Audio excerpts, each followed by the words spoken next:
The Tea Biz podcast delivers tea news that you need to know. A recap of the week's major headlines with commentary and cultural trends hosted by Dan Bolton. It is the voice of origin for tea professionals and enthusiasts worldwide. The Tea Biz podcast and blog connect you directly to experts in the tea lands. Listen as their voices reveal the news, innovations, cultural insights, and consumer trends that most impact the industry. Paired with Tea Journey, a digital magazine for tea enthusiasts, the Tea Biz portal is a global resource for everyone who loves tea.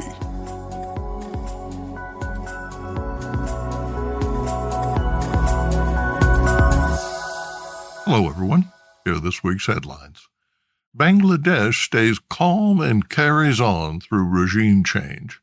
Tea bubble investors cautiously await a parade of 6 IPOs.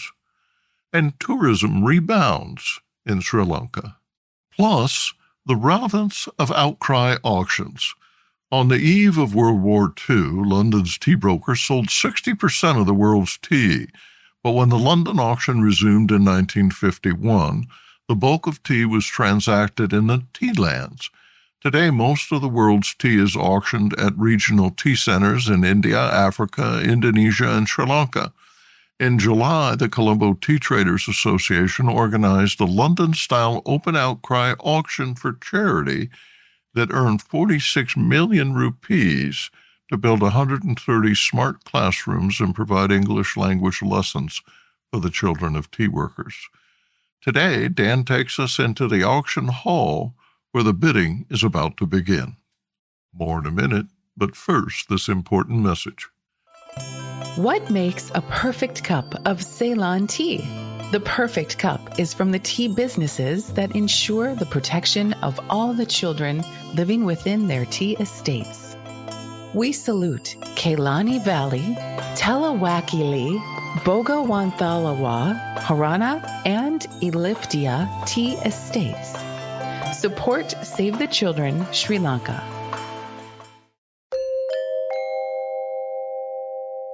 Bangladesh tea industry stakeholders have signaled a return to normal after weeks of deadly protests. On August 5th, Prime Minister Sheikh Hasina resigned and fled the country, diffusing deadly protests in Dhaka that began in June and led to the deaths of an estimated 500 people, mainly students. A peaceful transition of power is underway, with Nobel Peace Prize recipient Muhammad Yunus named interim head of the transitional Bangladesh government. Mohammed Shadir Rahman, managing director at Indigo Brokers, writes that he was relieved to see a new government has been formed in Bangladesh. He explains, quote, "Tea in Bangladesh is not just an industry, it is a culture. So everyone takes care to prevent any political party from entering the tea industry," end quote. Bangladesh Tea Board Chairman Major General Ashraful Islam exercised a strong and steady hand during the most significant political crisis since independence. General Islam, a civil engineer, has chaired the board since July 2021, a period of growth during which the country's tea production finally met the long-pursued goal of exceeding domestic demand. Bangladesh harvested 103 million kilos last year, surpassing the estimated 95 million kilos consumed. The board hopes to harvest 108 million kilos in 2024. The government set an ambitious export earnings target of $72 billion for all goods and $10 billion for services in fiscal year 2024. Goods, including tea, totaled $52 billion in May, according to the Export Promotions Bureau, EPB.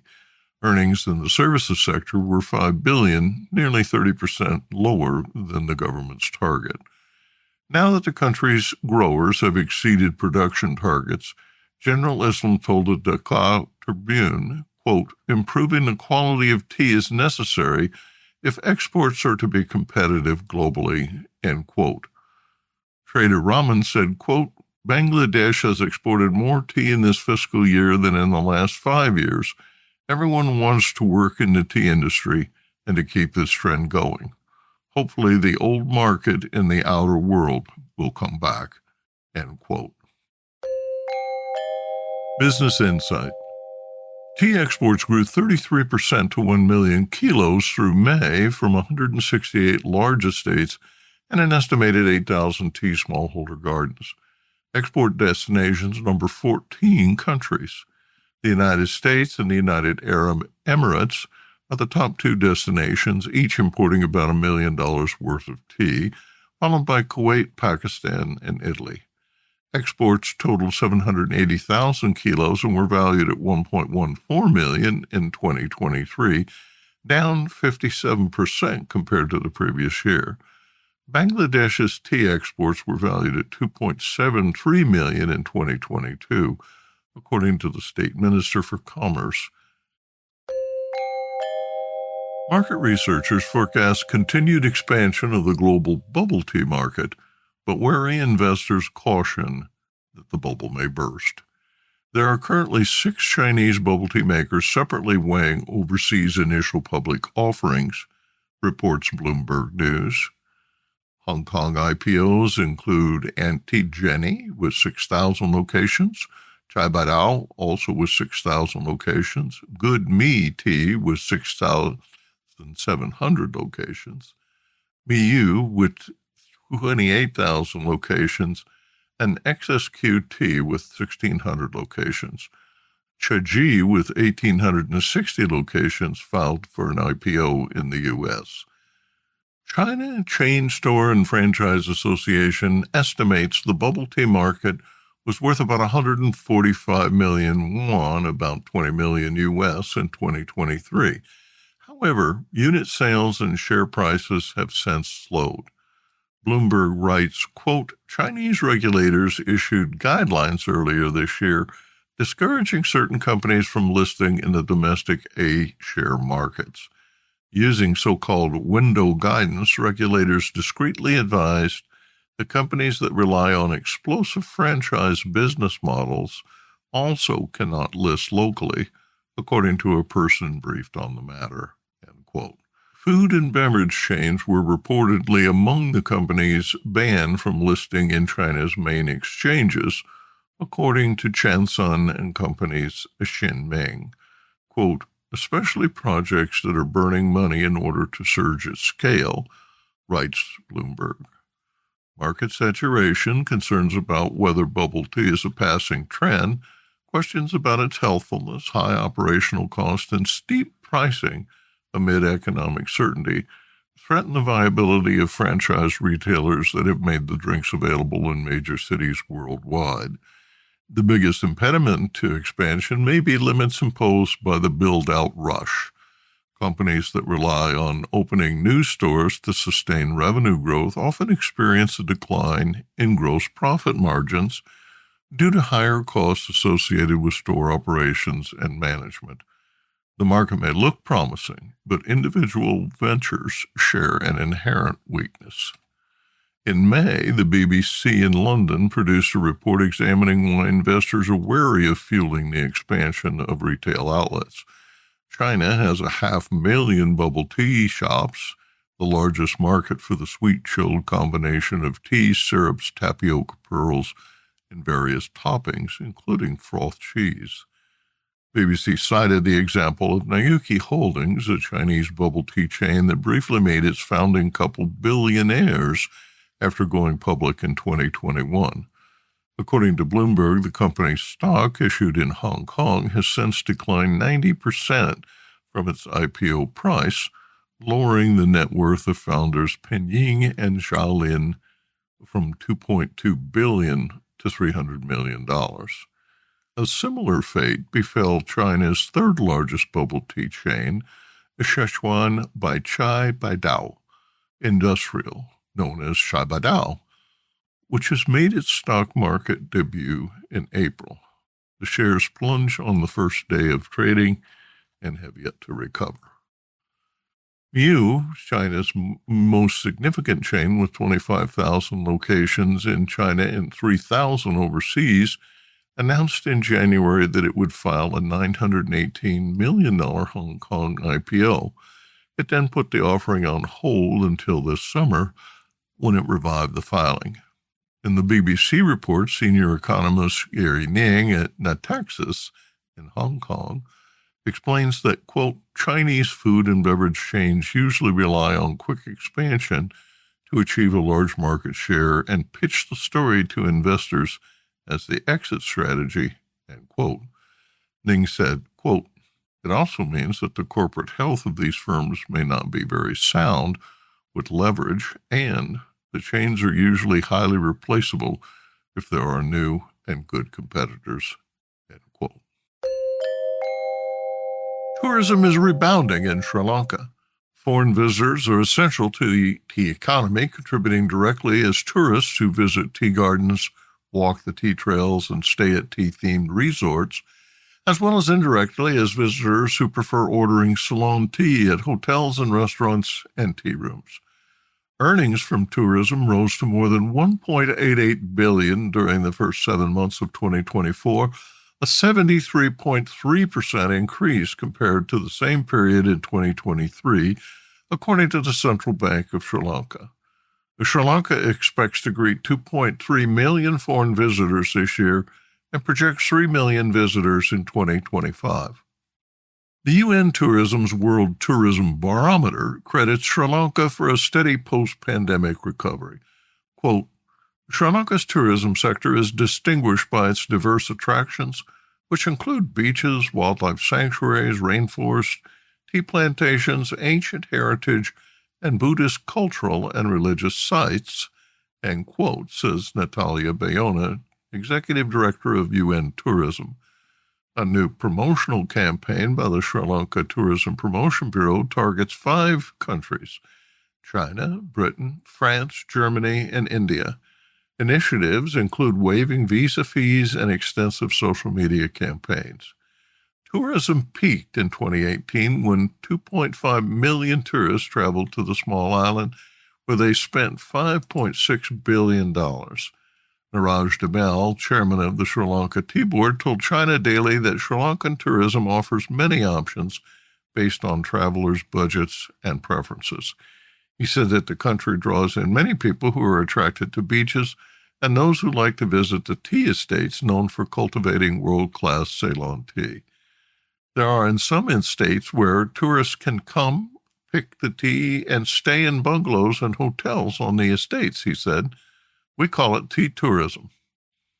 The government is also making available beachfront property for development and encourages investment in new resorts and eco-friendly accommodations and tourism infrastructure.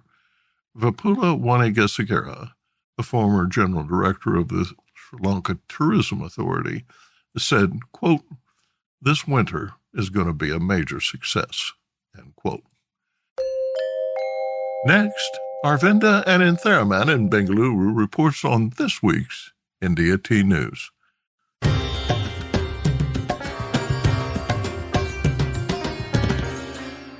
India Tea News for the week ending 30th August 2024. It's been a bit of a quiet week. We take a look at what's happening in Wayanad after the landslide of last month. It's been nearly a month now since the devastating landslide. Over 100 people are still missing, and DNA testing has been the only way to identify family members. Media reports carry stories of families desperately trying to understand whether a missing family member is alive or among the unidentified dead. There have been mass burials, and among the dead are several people who come from states such as West Bengal and Assam to work on the tea, coffee, and rubber estates here. Harrison's Malayalam Limited is one of the largest tea companies in the state, and with tea estates in the affected area, about 600 workers working in the districts that were affected, and the company has said they are committed to supporting relief measures for employees. In other news, we have something from Andrew Yule and Company, and it's not very good. The Deccan Herald reported news of Andrew Yule and Company, which is a public sector undertaking under the Heavy Industries Ministry, declaring nearly 1,000 crore, or that's $100 million in losses for 2023-24. The company owns 15 estates, tea estates, of which 10 are in Assam, and this news has put the future of about 8,000 workers in Assam at risk. There are concerns about how it would impact the running of their estates, and labor unrest is seen as a top concern. The Chief Secretary of the state has sought interventions from the union government to help the company address its current situation. And now, a word from our sponsor. Hi, I'm Nish. I grew up in an organic tea farm and founded Nepal Tea Collective in 2016. Tea is not just a beverage for me, but a catalyst for social change, sustainably empowering hardworking artisans like my parents for the past 30 years. I'm on a mission to make the whole world aware of the goodness of Nepali teas and the good that comes from supporting growers in this remarkable land. If you haven't tasted Nepali teas yet, you're missing out. Our award-winning teas are making headlines. Find out why. Visit Nepal Tea Collective's website to get a free sample of this extraordinary taste of the Himalayas. That's nepalteacollective.com. Or just send me an email at nish, Nish, at nepalteacollective.com. Cheers.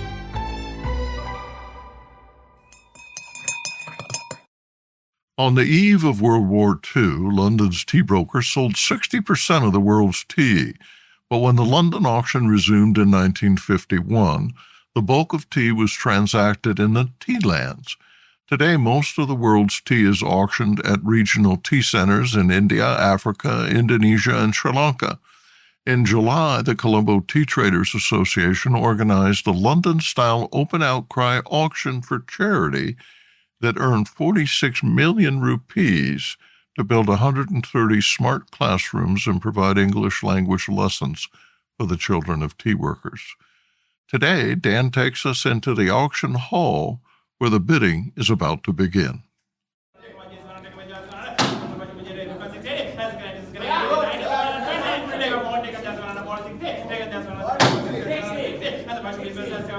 The rustle of the arena as tea buyers vied for attention is punctuated by the rhythmic repetition of calling bids in the auctioneer's chant. The recent charity auction to showcase Sri Lanka's finest teas was nostalgic and entertaining, and it revealed that tea auctions retain relevancy after 400 years. Greek historian Herodotus described auctions as early as 500 BC, but open outcry ascending auctions date to 1674 in Sweden. British outcry originated in the 17th century as a means of price discovery and the complex valuation of antique books and fine works of art. Britain's East India Company established tea auctions to transfer tea from China to the West, and in 1836, Parliament ordered tea from every origin to be auctioned at the East India House, and later Mincing Lane. The first tea auction held in Sri Lanka was in July 1883. Tea outcry auctions engender camaraderie in business that mirrors tea's social power to connect and sustain relationships. In July, Sri Lanka's best-known brokers, planners, and buyers raised 46 million rupees, that's more than 150,000 US dollars, for the Colombo Tea Traders Charity Trust, commemorating the 130th anniversary of the Colombo Tea Traders Association. Affection for the centuries-old tradition was evident in the hall, which was crowded with several hundred buyers. Like the dress code of a white shirt with tie, the pageantry was orderly and understated. Those attending tea auctions will find they are not as regimented as legislative deliberations or as ornate as matriculation ceremonies in higher education. But a hierarchy is evident, and quaint customs prevail. Bidders seated in the cavernous Jasmine Hall in the Bimich Center, 6 rows deep, vied for 39 lots of an award-winning selection of premium Ceylon tea. Situated in front of the auctioneers, buyers faced a row of ornate wooden chests known as tea caskets.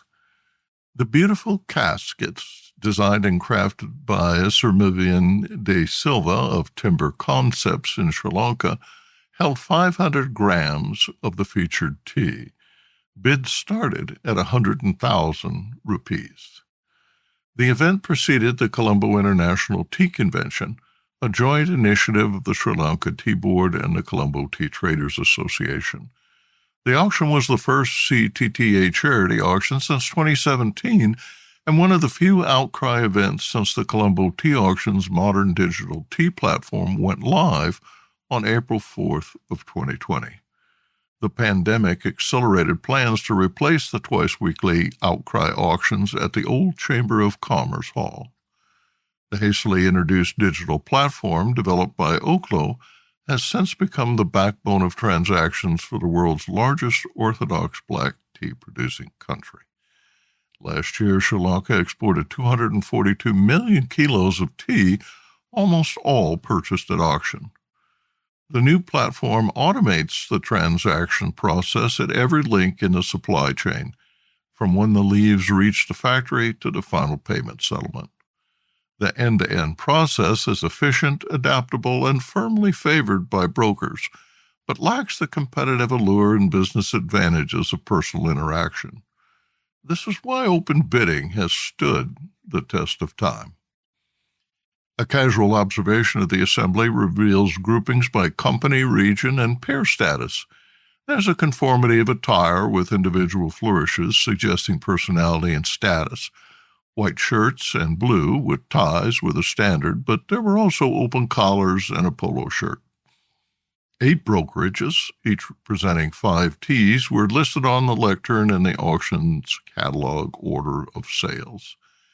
Like a horse racing book, the catalog's list of teas revealed preferences in style and the pedigree of the individual estates. Venerated Forbes and Walker, established in 1881, provided 23 of the 39 teas on offer and purchased 2 lots. The teas were all winners in the 2024 Ceylon Specialty Estate Tea of the Year competition.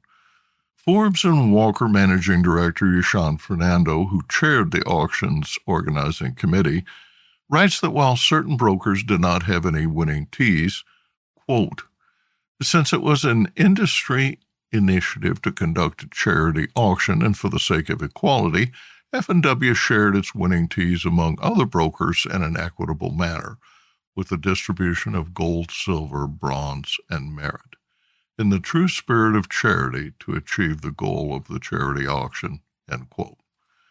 Tea's ability to stimulate meaningful conversations was evident during tea breaks when the brokers I spoke to commented on Forbes and Walker's generous support.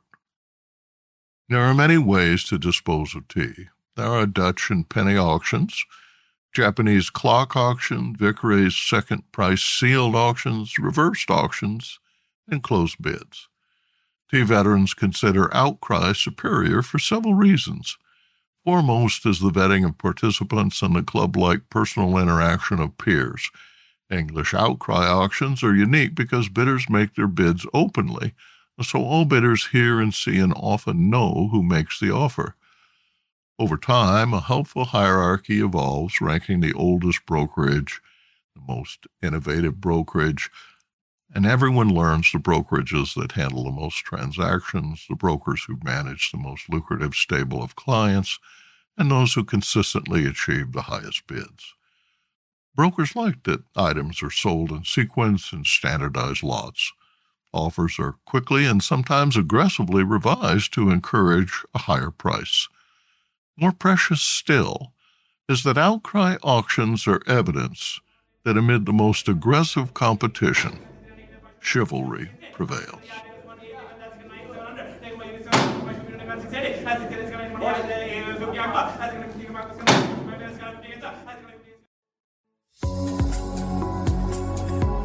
Intrigued by what you heard in today's podcast?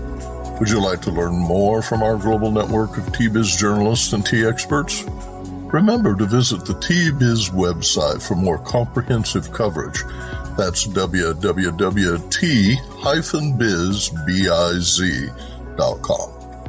Thanks for listening. Farewell till next week.